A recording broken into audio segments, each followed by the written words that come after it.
ऐसा क्यों? क्योंकि वे एक पाषाण नहीं, अब वे एक साक्षात तीर्थंकर है। उस मूर्ति में साक्षात तीर्थंकर के दर्शन हमारे लिए करना चाहिए।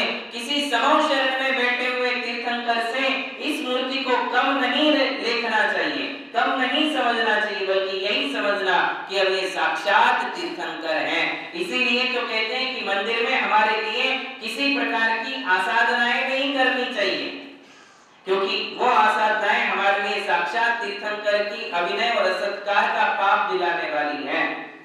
इसलिए मंदिर में हमारे लिए अनर्गल चेष्टाएं, अनर्गल प्रलाप, विकथाएं या किसी प्रकार की गृहस्थ जैसी बातें नहीं करना चाहिए, ऐसा विधान हमारे शास्त्रों में है। तो इसे बड़ी गंभीरता से लेना चाहिए कि ये देव दर्शन विधि सामान्य विधि नहीं है। दर्शनम देव देवस्य दर्शनम पापनाशनम दर्शनम स्वर्ग सोपानम दर्शनम मोक्ष साधनम। बताइए आप, और इससे बढ़कर क्या वस्तु बताई जा सकती है, क्या चीज बताई जा सकती है कि जिनेंद्र भगवान के दर्शन से पाप नाशनम, हमारे पूर्व संचित पूर्व में बंधे हुए पाप कर्म झड़ जाते हैं। दर्शनम स्वर्ग सोपानम, यही जिनेंद्र भगवान के दर्शन स्वर्ग की सीढ़ी बन जाती है और वे ये मोक्ष का कारण हमारे लिए बन जाता है। ऐसा ये विशेष देव दर्शन है। एक जगह लिखा है कि जब एक भक्त भगवान का दर्शन करता है तो मन की सारी शंकाओं को दूर कर देता है और विश्वास के साथ वो ये कह बैठता है कि अद्य सौम्याग्रहा सर्वे शुभाश्चैका दशस्तिका नष्टानि विघ्न जालानि जिनेंद्र भवतव दर्शनात्। देखिए कितनी बड़ी बात लिखी हुई है। वो भक्त ये कह रहा है कि अद्य सौम्याग्रहा सर्वे, हे भगवान आज मैंने आपके दर्शन किए, आज मैंने आपकी वितराग छवि को निहारा है, आज मैंने आपके चरण स्पर्श किए हैं, आज मैंने बहुत ही भक्ति पूर्वक आपकी छवि को देखा हुआ है, तो इससे मुझे क्या लाभ होने वाला है? तो कहता है अद्य सौम्याग्रहा सर्वे, आपको देख लेने मात्र से मेरी कुंडली के सारे ग्रह आज शांत हो गए। क्या कहता है? आपको देख लेने से, आपके दर्शन करने से आज मेरी कुंडली के सारे ग्रह शांत हो गए। अब उसे क्या पता है कि कुंडली में कौन से ग्रह शांत हैं, कौन से उग्र हैं, और आज की कुंडली क्या कहती है और आगे आने वाली कुंडली क्या फल देने वाली है, ये वो नहीं जानता है। किंतु वो विश्वास के साथ कहता है कि मैंने आपके दर्शन किए हैं और आपके दर्शन से निश्चित तौर पर मेरे सारे ग्रह आज शांत हो गए। ये कौन बोल रहा है? ये उसकी जिह्वा नहीं बोल रही है, ये उसका विश्वास बोल रहा है। कौन बोलता है? विश्वास बोलता है कि ये 100% है कि मैंने आज भगवान के दर्शन क्या कर लिए, आज मेरे सारे क्रूर ग्रह शांत हो गए। और आगे कहता है शुभाश्चैका दशस्थिता, बोले सारे ग्रह जो हैं वो आज 11वें स्थान में जाकर के बैठ गए हैं। कुंडली में 12 स्थान होते हैं, 12 स्थान में 11वां स्थान कहलाता है, उसे लाभ स्थान कहते हैं। क्या कहते हैं? बोले आज जो है कुंडली के सारे ग्रह कहां जाकर के बैठ गए? 11वें स्थान में जाकर बैठ गए। ऐसा कहते हैं। मैं कुंडली का विशेष जानकार नहीं हूं, ज्योतिष का विशेष जानकार नहीं हूं, किंतु ऐसा सुनने में आता है कि 11वां स्थान ऐसा है कि वहां कोई भी ग्रह चला जाए, शुभ हो या अशुभ हो, शांत हो या उग्र ग्रह हो, वो वहां जाकर के अच्छा ही फल देता है। शुभ ग्रह है तो अच्छा फल देगा, अशुभ ग्रह है, नीच स्थान का ग्रह है, पाप ग्रह है तो वहां जाकर के साइलेंट हो जाता है, वो अपना फल नहीं दिखाता है। और शुभ ग्रह होगा तो वो विशेष फल देता है, विशेष लाभ देता है। तो वो क्या कह रहा है? वो कह रहा है कि मुझे मेरी कुंडली देखने की आवश्यकता नहीं है, मैंने आज आपके दर्शन कर लिए हैं। और दर्शन से क्या लाभ हुआ? कुंडली के सारे ग्रह कहां चले गए?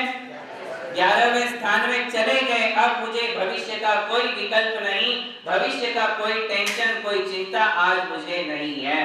किंतु भगवान के एक बार दर्शन कर लोगे तो सारे कुंडली के ग्रह ठीक हो जाएंगे। ये तो रोजमर्रा वाला दर्शन नहीं। कैसा वाला दर्शन? भक्ति पूर्वक, विधि पूर्वक, और सारा समर्पण भगवान के चरणों में कर दो कि अब मुझे कुछ नहीं देखना है, अब आप जानो और आपका काम जानो। मैंने तो अपना सारा जीवन आपके चरणों में समर्पित कर दिया है। इतना यदि समर्पण जीवन में आएगा, ऐसा यदि विश्वास जाग जाएगा, तो आप देखना आपके जीवन में क्या क्या परिवर्तन होते हैं, कैसे कैसे लाभ आपको अपने जीवन में देखने को मिलते हैं। केवल दर्शन की महिमा है जी, केवल दर्शन की। एक जगह लिखा है कि दर्शन कर लेने से मैंने दान दे दिया, मैंने पूजा कर ली, मैंने तपस्याएं कर ली, मैंने शील का पालन कर लिया, मैंने सारा स्वाध्याय कर लिया। केवल क्या करने से? इसका मतलब सब छोड़ मत देना, नहीं तो साधु संत रह जाएंगे यदि दर्शन से। किंतु उसमें कहने का भावार्थ यह है कि आहार दान से, शील का पालन करने से या पूजन करने से, आदि आदि कार्यों से जो पुण्य संचित होता है, वो केवल एक देव दर्शन से भी संचित किया जा सकता है। देव दर्शन की अगाध महिमा है, अगाध महिमा है। केवल समझने की जरूरत है कि ये कितना विशेष फलदायक है, ये क्रिया हमारे लिए कितनी पुण्यानुबंधी क्रिया है। ये पुण्यानुबंधी पुण्य है। क्या है?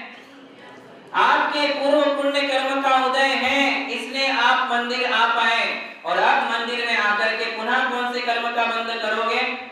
पुण्य कर्म का बंध करोगे। इसलिए ये पुण्यानुबंधी पुण्यवादी क्रिया है जो हमारे भविष्य के अंधकार को समूल नष्ट कर देता है और हमारे जीवन में खुशियां, प्रसन्नता और मंगलमय वातावरण बना लेता है। ऐसे ये जिनेंद्र प्रभु के दर्शन है। तो ऐसे दर्शन हम लगातार, आज चौथा दिन है कि हमें किस तरीके से करना चाहिए, किस विधि से करना चाहिए, ये चर्चा हमारी चल रही है। और हम पूर्ण दर्शन कर चुके थे, और कर चुकने के बाद कल हम वापस लौटने वाले थे दर्शन करके। तो दर्शन करके वापस लौटने के पहले हमने क्या किया? शासन देवी देवताओं को उनके सम्मानार्थ, उनके सम्यक दर्शन और भक्ति गुण से आकृष्ट होकर के उन्हें हमने अर्घ्य समर्पण किया, उन्हें आपने प्रणाम किया। अब उसके पश्चात आपको क्या करना है? गंधोदक लगाना है। क्या करना है? जिनेंद्र भगवान का जो अभिषेक का गंधोदक है, इस गंधोदक को हमारे लिए लगाना है और सिर पर चंदन लगाना है। ये दो बातें हमारे मंदिरों में हम बचपन से देखते आए हैं कि जब देव दर्शन विधि पूर्ण हो जाती है तो हम गंधोदक लगाते हैं और चंदन अपने माथे पर लगाते हैं। किंतु इसका भी क्या विज्ञान है? क्यों लगाते हैं हम गंधोदक? क्यों, कहां से मिला हमें ये गंधोदक? किसके कारण मिला? जिनेंद्र भगवान के कारण। जब जिनेंद्र भगवान का अभिषेक किया जाता है तो उस अभिषेक का पूरा जल या पंचामृत अभिषेक किया जाता है, उसका पूरा गंधोदक हम एक पात्र में इकट्ठा करते हैं और उसे हम अपने उत्तम अंगों पर लगाते हैं। क्या महिमा है इस गंधोदक की? तो एक जगह आचार्य कहते हैं, नेत्र द्वंद्व रुजो विनाशनकरम गात्रम पवित्रीकरम वातोत्पित्त कपादि दोष रहितम गात्रम च सूत्रम भवे कामालाक्षय कुष्ठ रोग ग्रहम ग्राह्यम विषम कारित श्रीमत् पार्श्व जिनेंद्र पाद युगल स्नानस्य गंधोदकम। देखिए क्या बता रहा है, बोले ये खास ये श्लोक पार्श्वनाथ भगवान के नाम से लिखा गया है। किंतु ऐसा नहीं कि पार्श्वनाथ भगवान का गंधोदक ही काम करेगा, बाकी 23 तीर्थंकरों का नहीं करेगा। चाहे कोई भी तीर्थंकर हो, उन तीर्थंकर प्रभु के स्नान के बाद, अभिषेक के बाद जो गंधोदक हमारे लिए प्राप्त हुआ है, वो गंधोदक कैसा है? तो कहते हैं नेत्र द्वंद्व रुजो विनाशनकरम, दोनों आंखों की समस्त रोगों को दूर करने वाला है। आंखों की बीमारी ठीक कर देता है। आंखों की, किसी की आंखें लाल रहती हैं, किसी की आंखें जलती रहती हैं, किसी की आंखों को दिखता नहीं है, कमजोर है, बहुत ज्यादा वीकनेस है, मोतिया बिंदु है, कांच बिंदु है, बहुत ज्यादा नंबर है, आदि आदि जितनी भी बीमारियां हैं आंखों से रिलेटेड, वो आंखों को गंधोदक लगाने से क्या हो जाती है? दूर हो जाती है। आंखों की बीमारी ठीक हो जाती है। श्रद्धा वहां बहुत जरूरी है। प्रैक्टिकल बात कर रहा हूँ कि वो करने के साथ साथ क्या चाहिए? हमारी श्रद्धा। देखा देखी तो हम रोज करते हैं कि हमारे प्राचीन जमाने से दादा दादी मम्मी पापा सब करते हैं, ये हमें भी ले लेना चाहिए। किंतु उसमें कितना अतिशय छुपा हुआ है, उस गंधोदक की कितनी महिमा है। क्यों ये हो रहा है कि वो आंखों की बीमारी ठीक कर रहे हैं? क्योंकि वो कहां से मिला है? साक्षात तीर्थंकर के अभिषेक से पूरा नवन भगवान का जो सिर से लेकर पैर तक हुआ है, वहां से वो गंधोदक प्राप्त हुआ है। और भगवान का शरीर कैसा है? वो शरीर वीतराग आत्मा से प्रतिष्ठित है, उनकी आत्मा वीतरागी है, इसलिए उनका शरीर भी महान अतिशयशाली और विशेष फल देने वाला शरीर है। हम आत्मा के दर्शन करते हैं या शरीर के दर्शन करते हैं? शरीर किसके दर्शन करते हैं? आत्मा दिखती है आपको? किसी की आत्मा दिखी है आज तक? हम तीर्थंकर के दर्शन करते हैं, तीर्थंकर आत्मा के ही दर्शन करने के लिए आए, किंतु किसके द्वारा करते हैं? किस रूप में करते हैं? शरीर के रूप में करते हैं। सिद्ध भगवान का तो शरीर ही नहीं है, क्या वो हमें दिख रहे हैं? नहीं दिखते हैं। तो शरीर के रूप में ही हमें हर जीव मिलेगा, तो तीर्थंकर भी हमारे लिए परम औदारिक शरीर के माध्यम से ही देखने को मिलेंगे। तो वो ये शरीर है कि जिस आत्मा ने वीतरागता प्राप्त की है, जिनके चार चतुष्टय हैं, अनंत ज्ञान, अनंत दर्शन, अनंत सुख और अनंत वीर। तो आप बताइए कि जो ऐसे अनंत ज्ञान, दर्शन, सुख और वीर्य से संपन्न है, ऐसी आत्मा का, ऐसे शरीर का, ऐसी मूर्ति का जब स्नान किया जाएगा तो उस गंधोदक में कितनी पावर आ जाएगी। महावीर भगवान की जय।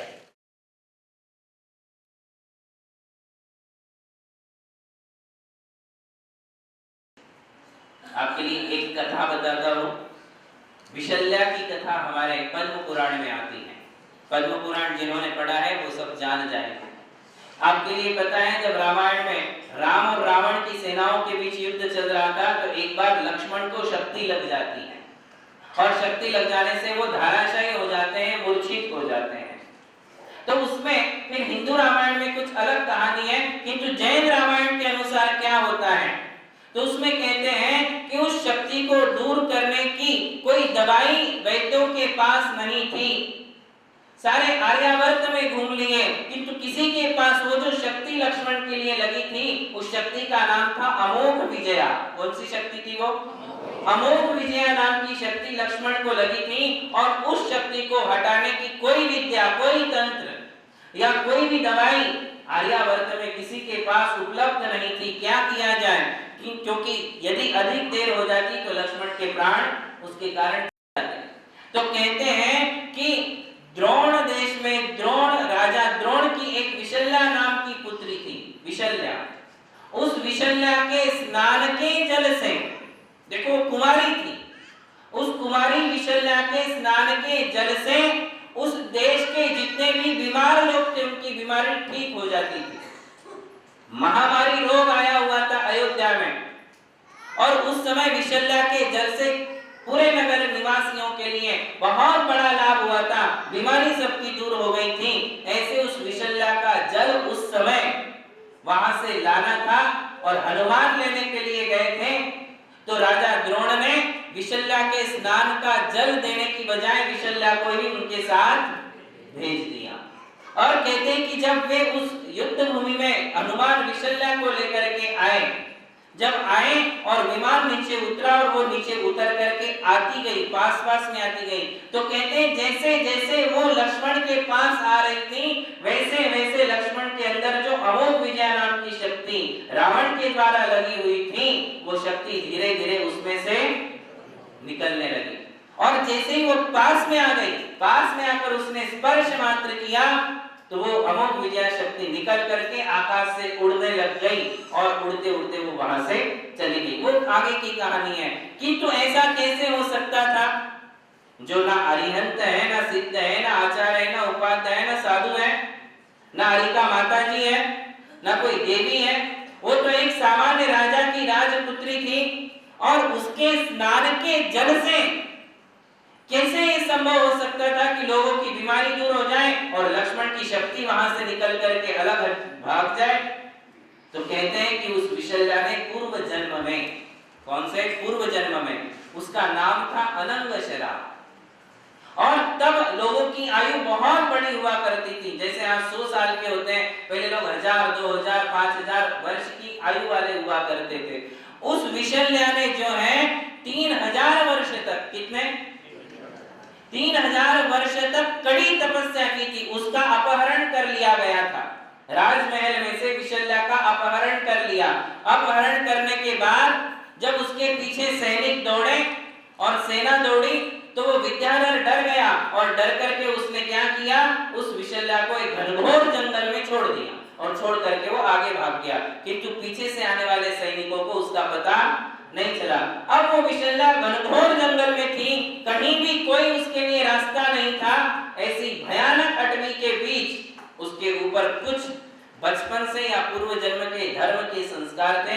उसने देख लिया कि अब यहाँ मेरा कोई भी सहारा नहीं है, कोई नहीं बचा सकता है। तो उसने क्या किया, वहां के वन के फल फूल खाने लग गई, फूलों पर जीवन जीने लग गई, एकासन और उपवास की तपस्या प्रारंभ कर दी और धीरे धीरे उसने जो है 3000 वर्ष तक ऐसी तपस्या की उस जंगल में। आप सोचिए 3000 वर्ष तक उसने आजीवन ब्रह्मचर्य व्रत ले लिया। आजीवन ब्रह्मचर्य लेकर के धीरे धीरे एकासन उपवास ऐसे कितने वर्ष, 3000 वर्ष उसने तपस्या की और अंत में चारों प्रकार के आहार का त्याग करके एक मगर वहां था, एक मगर, उस मगर ने उसके लिए अपने मुख में ले लिया और मुख में लेकर के उसको मार डाला और उसने सल्लेखना ले ली। सल्लेखना लेकर मरी और वो मर करके कहाँ आई, राजा द्रोण के विशल्या नाम की पुत्री बनी। वो पिछले जन्म का जो व्रत था, शील था, तपस्या थी, साधना थी, उसका ये प्रभाव उसके लिए उस जन्म में मिला कि उसके स्नान के जल से लोगों की बीमारियां ठीक होने लग गई। जो एक साथ नगरों में बीमारियां फैलती थी, वो सारी बीमारियां उसके स्नान के जल से छिड़कने के कारण खत्म हो जाती थी और लक्ष्मण की शक्ति भी उसमें से निकल गई। तो आप सोचिए कि एक महिला, एक कन्या यदि अपने शील व्रत के पालन के साथ साथ साधना और तपस्या का ये फल प्राप्त कर सकती है, तो हम किसके अभिषेक का गंधोदक ले रहे हैं?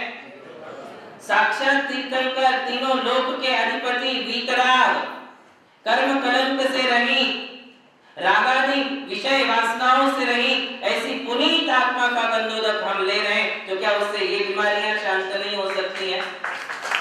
क्या कहा उसमें, नेत्र द्वंद्व रुजो विनाशनकरम, दोनों आंखों की बीमारी ठीक हो जाती है। दात्रम पवित्रीकरम, बोले वो शरीर को पवित्र कर देता है।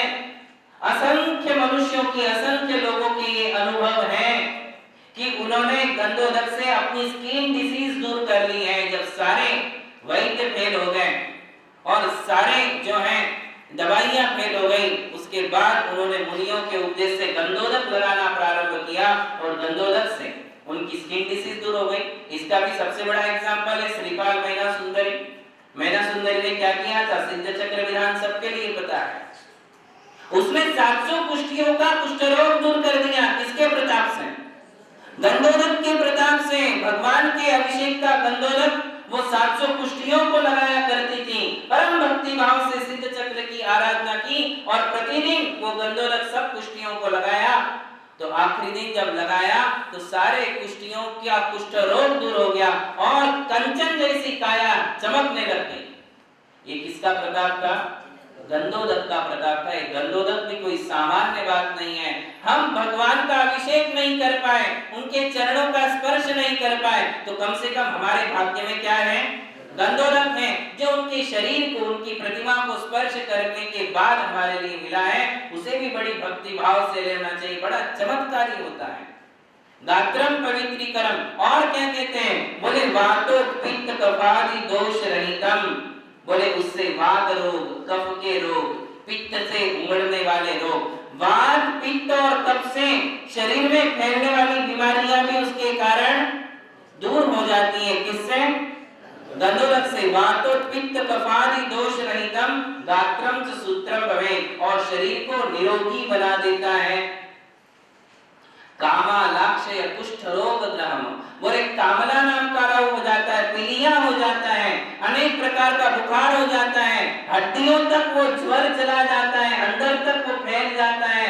ऐसी कठिन से कठिन बीमारियां गंधोदक लगाने से शांत हो जाती है।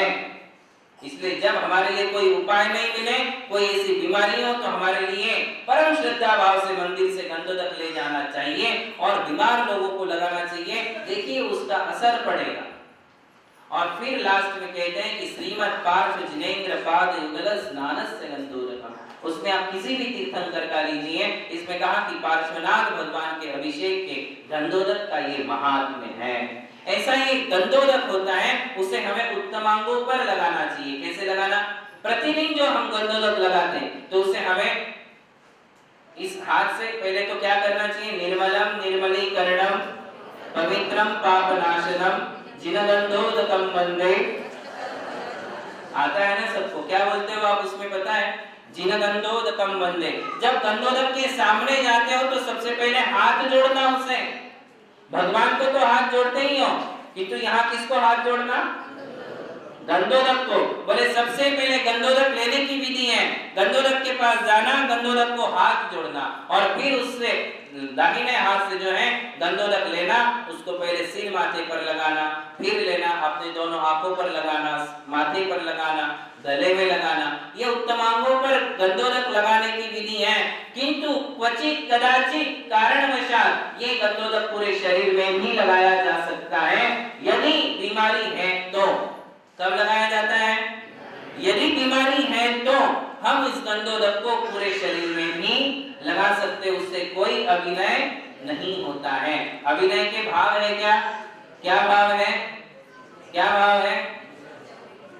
हमारी बीमारी शांत हो, हमारी स्किन डिसीज शांत हो जाए, हमारा कोई दुख दर्द है, घुटने में दर्द है, पीठ में दर्द है, तो वो दर्द हमारा शांत हो, इसलिए हमने वो गंधोदक लिया और उसको जहां हमारे लिए लगाना है वहां हम उस गंधोदक को लगा सकते, इसमें किसी प्रकार का दोष नहीं है।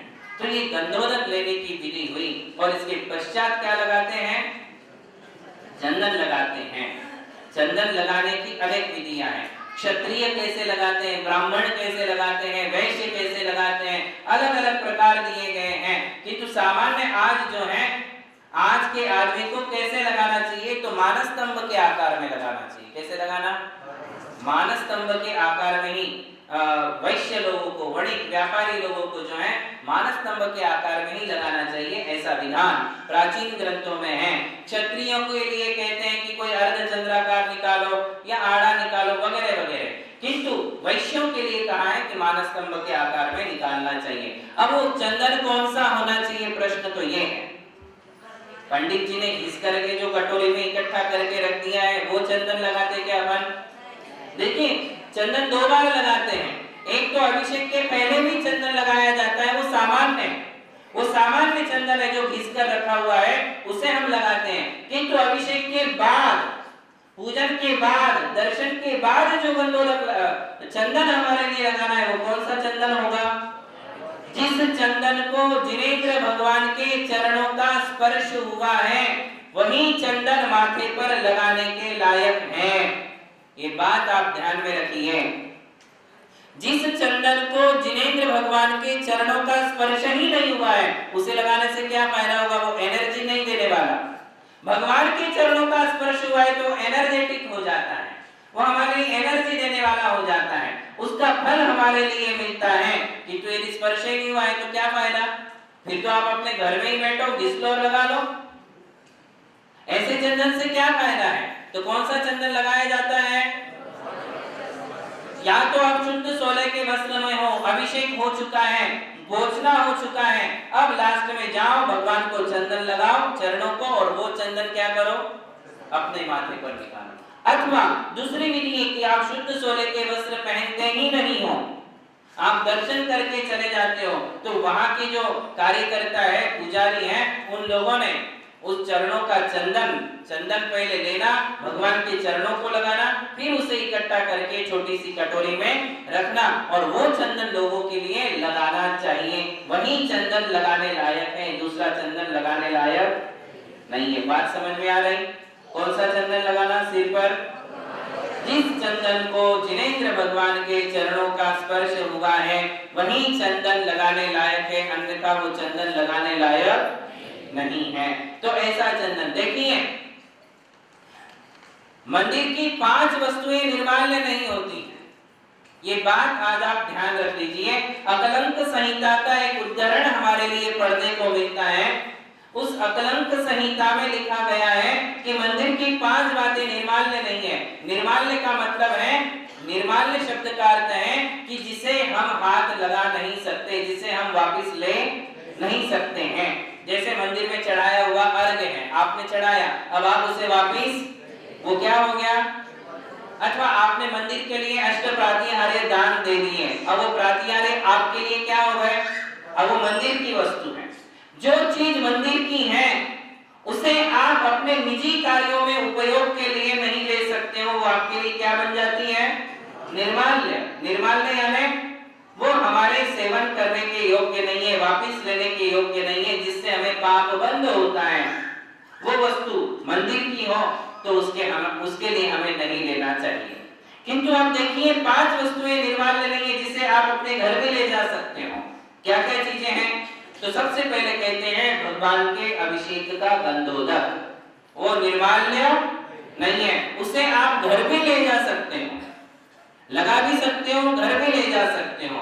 दूसरी बात कहते हैं कि जिनेंद्र भगवान के चरणों पर चढ़ा हुआ चंदन, वो भी निर्माल्य, उस चंदन को आप अपने सिर पर लगा सकते हो और घर के लोगों के लिए घर पे भी ले जा सकते हो, वो चंदन भी निर्माल्य नहीं है। तीसरी बात कहते हैं जिनेंद्र भगवान के चरणों पर चढ़े हुए फूल, जो फूल चढ़े रहते हैं वो फूल भी निर्माल्य नहीं है, उस फूल को आप अपने माथे पर ले सकते हो, अपने आंखों पर लगा सकते हो, अथवा अपने घर ले जा सकते हो और घर ले जाकर घर के लोगों को, ये प्राचीन परंपरा थी। श्रीपाल चरित्र में लिखा है कि मैना सुंदरी प्रतिदिन भगवान का पंचामृत अभिषेक करती थी। जब वो कन्या थी वो भगवान का प्रतिदिन अभिषेक करती थी। अभिषेक के पश्चात और पूजन के पश्चात वो शेषाक्षत ले जाती थी। शेषाक्षत का मतलब बचा हुआ अक्षर। और उत्तर पुराण में लिखा है कि भगवान के चरणों पर चढ़ी हुई जो पुष्पमाला थी, उस पुष्पमाला को श्रावक घर ले जाते थे या राजकुमार होते थे वो ले जाते थे और अपने पिता को देते थे कि इस माला को आप अपने सिर पर रखिए। अर्थात वो पूजनीय हो गए। कौन? भगवान के चरणों पर चढ़ा हुआ चंदन और भगवान के चरणों पर चढ़े हुए फूल, ये क्या हो गए? पूजनीय हो गए। अब हम उसके लिए घर ले जा सकते हैं, सिर पर लगा सकते हैं, आंखों पर लगा सकते हैं, फिर उसको एक जगह रख दो और जब वो अपने आप डिस्ट्रॉय होने की इसमें आ जाएगा अवस्था में, तो उसको आप विसर्जन कर सकते हो, उसमें किसी प्रकार का दोष नहीं है। तो कितनी बातें हो गई? पहली बात कौन सी? दूसरी बात चंदन, तीसरी बात पुष्प। देखिए ये प्रतिष्ठित प्रतिमा का अतिशय है, ऐसे ही आप किसी वेदी पे रख दो और फिर ले जाओ तो कोई फायदा नहीं है। किंतु भगवान की प्रतिमा की प्राण प्रतिष्ठा हुई है, पंच कल्याणकों के संस्कार हुए हैं, वो साक्षात भगवान बन गए हैं, इसीलिए उनके चरणों पर चढ़े हुए फूल और चंदन हमारे लिए पूजनीय हो जाते हैं और हमारे लिए फलदायी भी हो जाते हैं। क्या हो जाते हैं? फलदायी हो जाते हैं।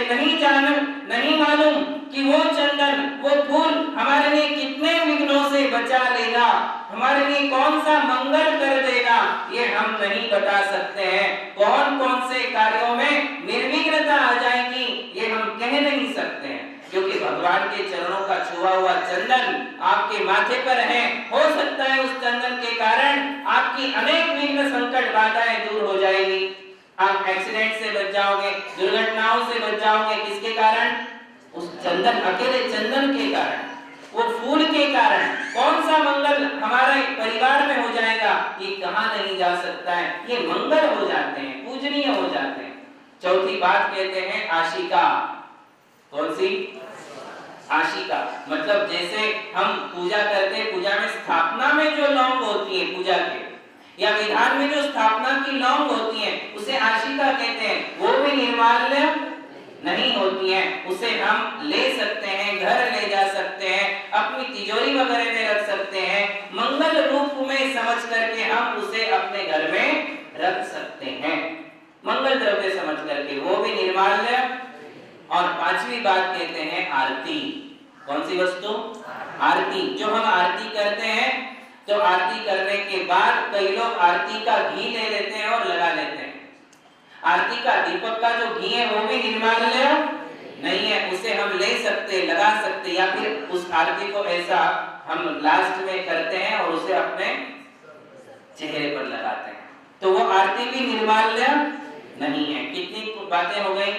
5। भगवान का गंधोदक, भगवान के चरणों का चंदन, भगवान के चरणों के पुष्प, ये बड़े सौभाग्य की बात है जिस दिन आपके लिए ऐसा पुष्प मिल जाए।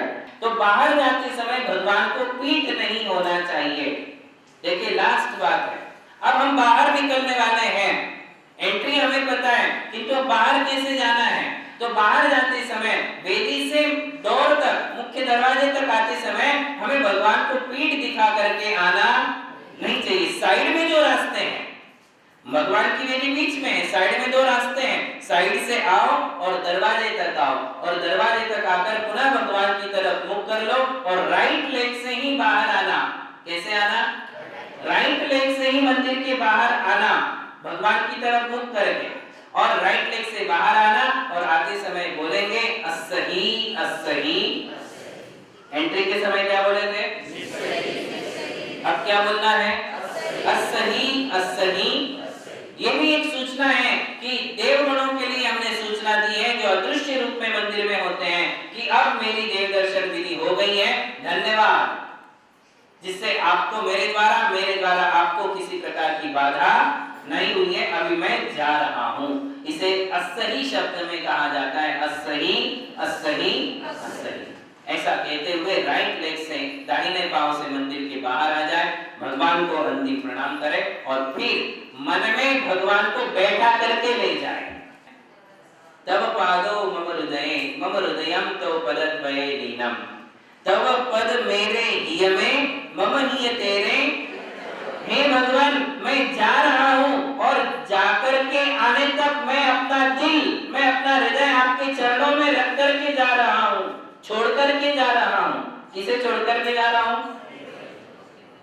मैं अपने मन को, अपने हृदय को, तब पद मेरे हिय में, आपके चरणों को मेरे हृदय में बैठा करके ले जा रहा हूँ, और मेरा हृदय आपके चरणों में रख करके, छोड़ करके जा रहा हूँ। तब पद मेरे हिय में मम हिय तेरे, पुनीत चरणों में, तब तक जब तक मैं दोबारा आपके दर्शन को नहीं आऊं। उसमें तो कहा है कि तब तक जब तक मुझे मोक्ष नहीं मिलता है, तब तक हे भगवान आप मेरे हृदय में हो और मेरा हृदय आपके चरणों में है। ये भक्ति के बोल है। इस प्रकार की भक्ति हमारे लिए भगवान के सामने प्रदर्शित करना चाहिए और इस देव दर्शन विधि को पूर्ण करना चाहिए। महावीर भगवान की जय।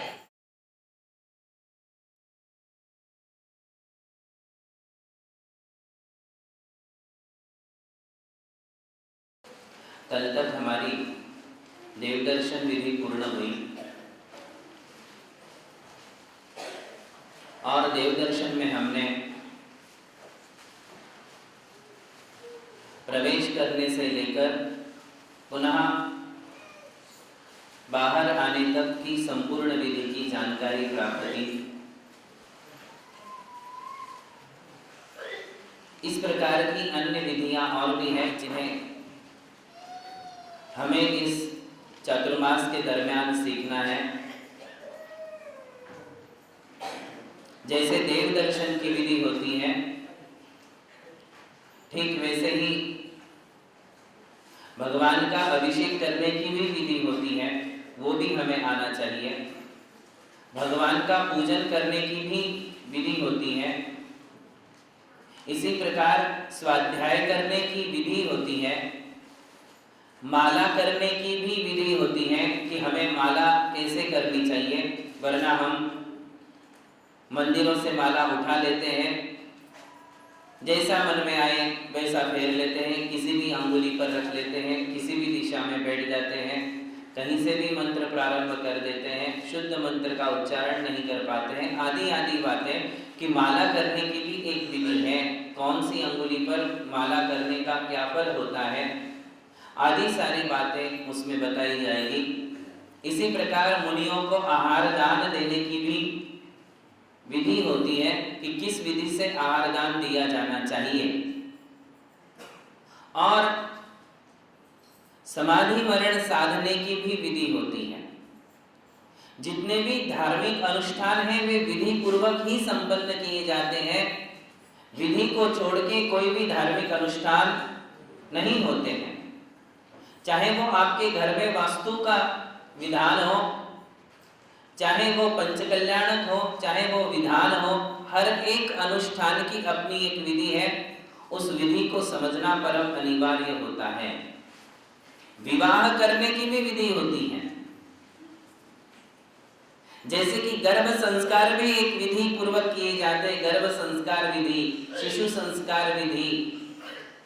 इसी प्रकार बच्चे को पहली बार आकाश दिखाने की विधि, बहिर्यान अर्थात घर से बाहर निकालने की विधि, प्रथम दर्शन कराने की विधि, अंक लिपि संख्यान ये एक विधि, अन्नप्राशन संस्कार ये विधि, अनेक प्रकार की विधियां हैं। इसी प्रकार आगे जाकर के वर्षागांठ कैसे मनाई जाती इसकी विधि भी आदि पुराण में बताई है। और फिर जब बच्चा बड़ा होता है तो फिर उसके लिए 8वें वर्ष में मुंज संस्कार कैसे दिए जाते हैं, यज्ञोपवीत धारणा कैसे कराई जाती है उसकी भी विधि है। और उसके बाद उसकी विवाह विधि क्या है इसकी भी एक विधि होती है। देखिए ये सारी विधियां हमारे लिए सीखना बहुत जरूरी है। विधि नहीं पता होने से हम येन केन प्रकारेण ये कार्य कर लेते हैं,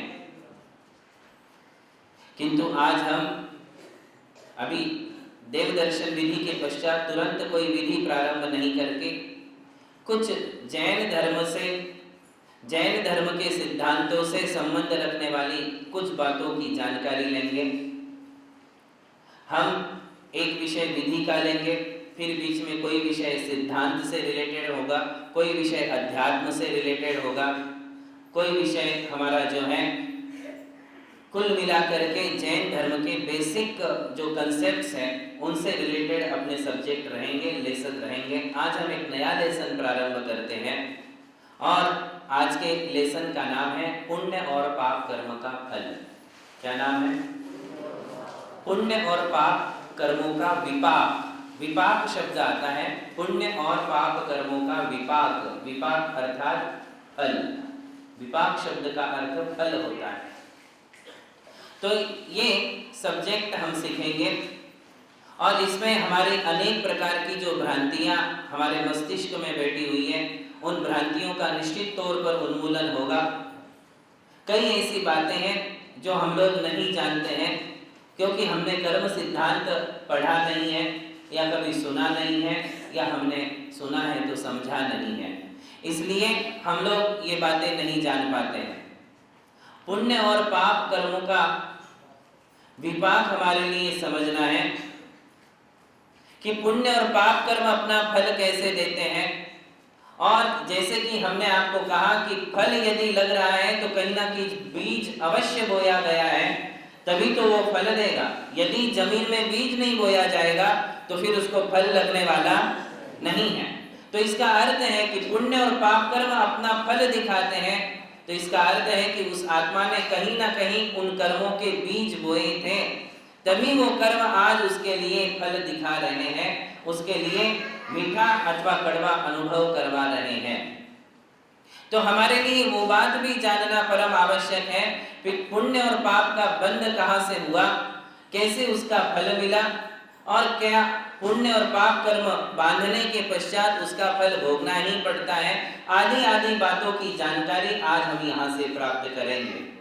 सबसे पहली बात है कि क्या किए हुए कर्मों का, बांधे हुए कर्मों का फल भोगना ही पड़ता है। तो तकरीबन लोग ये जानते हैं या बोलते हैं या उनकी मान्यता है कि किए हुए कर्मों का फल भोगना ही पड़ता है कि नहीं बराबर। किंतु जैन धर्म में ऐसा एकांत नहीं है कि किए हुए कर्मों का फल भोगना ही पड़े। यदि किए हुए कर्मों का फल भोगना पड़े तो फिर कोई आत्मा सिद्ध नहीं बन सकती है। क्यों नहीं बन सकती है? क्योंकि हमारी आत्मा में अनंत कर्म बंध हो चुके हैं, अनंत कर्मों की सत्ता है और यदि उनको भोगते रहे तो अनंत काल निकल जाएगा तो भी वो कर्म समाप्त होने वाले और नए नए कर्मों का तो बंध होता ही रहता है। तो ये कर्म श्रृंखला अनवरत जारी रहेगी। फिर हमारे पुरुषार्थ व्यर्थ हो गए, फिर हमारा देव दर्शन क्या काम का, फिर हमारी अभिषेक पूजा क्या काम की, फिर ये मुनिगण जो दीक्षा लेकर के तपस्या करते हैं वो तपस्या तो व्यर्थ हो जाएगी, क्योंकि जब किए हुए कर्मों का फल भोगना ही है और ऐसे कर्म मेरी आत्मा में इतने इकट्ठे हैं कि अनंत काल तक भोगता रहूं तो भी वो कर्म समाप्त होने वाले नहीं है, और फिर नए नए कर्मों का बंध भी हो रहा है। तो ऐसे में तो कभी किसी आत्मा को मोक्ष प्राप्त नहीं हो पाएगा और फिर हमारा सारा धर्म व्यर्थ हो जाएगा। धार्मिक आचार संहिताएं जो है, धार्मिक संकल्पनाएं जो है वो सारी व्यर्थ हो जाएगी। इसलिए इस बात में अनेकांत जानो। क्या अनेकांत है? देखिए, हम लोग अनेकांतवादी हैं और अनेकांत में सारे मसले जो हैं अपने आप शांत हो जाते हैं, निर्विवाद हो जाते हैं और सारी जो वास्तविकताएं हैं वो हमारे सामने आ जाती हैं। इसलिए जैन धर्म में ऐसा एकांत नहीं है कि किए हुए कर्मों का फल भोगना ही पड़ता है। तो अनेकांत क्या है? दोनों चीजें हैं। किए हुए कर्मों का फल ज्यों का त्यों भोगा भी जा सकता है, भोगना ही पड़ेगा ऐसा भी है, और भोगना ही पड़ेगा ऐसा नहीं भी है। दोनों बातें हैं। कुछ कर्म ऐसे होते हैं जिनका फल भोगना ही पड़ता है, किंतु ऐसे अनेक कर्म हैं जिनका फल भोगना ही पड़ेगा, ऐसा कोई नियम नहीं है। जैसे समझ लीजिए कि आज हमने कर्म का बंध किया, कर्म का बंध कैसे होता है वो भी आप समझ लें। आत्माओं के द्वारा जो मन से सोचा जाता है, वचनों से बोला जाता है और शरीर से चेष्टाएं होती हैं, उससे आत्म प्रदेशों में परिस्पंदन होता है, वाइब्रेशन होता है, और उस वाइब्रेशन के कारण इस स्पेस में जो पार्टिकल्स हैं, मैटर हैं, उसके स्मॉल पार्टिकल्स है जिन्हें हम शास्त्रीय भाषा में कारमाण वर्गणाएं कहते हैं। क्या कहते हैं? कारमाण वर्गणाएं। वो पार्टिकल्स आत्मा की ओर खींचे चले आते हैं, वो कर्म रूप से परिणमन करते हैं, आत्मा में बंध जाते हैं। सबसे पहले इस कर्म व्यवस्था को आप समझ लें। कर्म क्या है? कर्म जीव द्रव्य नहीं है, दो ही तो द्रव्य है, एक जीव द्रव्य और अजीव द्रव्य। कर्म कौन सा द्रव्य है? अजीव द्रव्य है। कर्म जीव नहीं है। कर्म कौन सा द्रव्य है? अजीव द्रव्य है, पुद्गल द्रव्य है। और वो कर्म जो है, कर्म तो बाद में बना, कर्म के पूर्व अवस्था को कहते हैं कारमाण वर्गणा। क्या कहते हैं?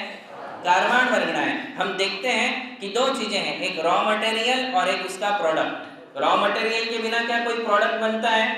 बनता है क्या? नहीं। हमारा ये जो शरीर बना है, इस शरीर का भी रॉ मटेरियल है, उसे हम कहते हैं शरीर वर्गणा। क्या कहते हैं? शरीर वर्गणाओं से शरीर बनता है। वैसे कर्म किससे बना? कर्म वर्गणा। वर्गणा शब्द का अर्थ है कि उसको बनाने वाले स्मॉल पार्टिकल्स वो इस स्पेस में हैं जो हमारी आंखों से दिखाई नहीं देते हैं, जिनका हम प्रत्यक्षीकरण नहीं कर सकते हैं, प्रत्यक्ष अनुभव नहीं ले सकते हैं, क्योंकि वो कैसे हैं? सूक्ष्म हैं। कैसे हैं?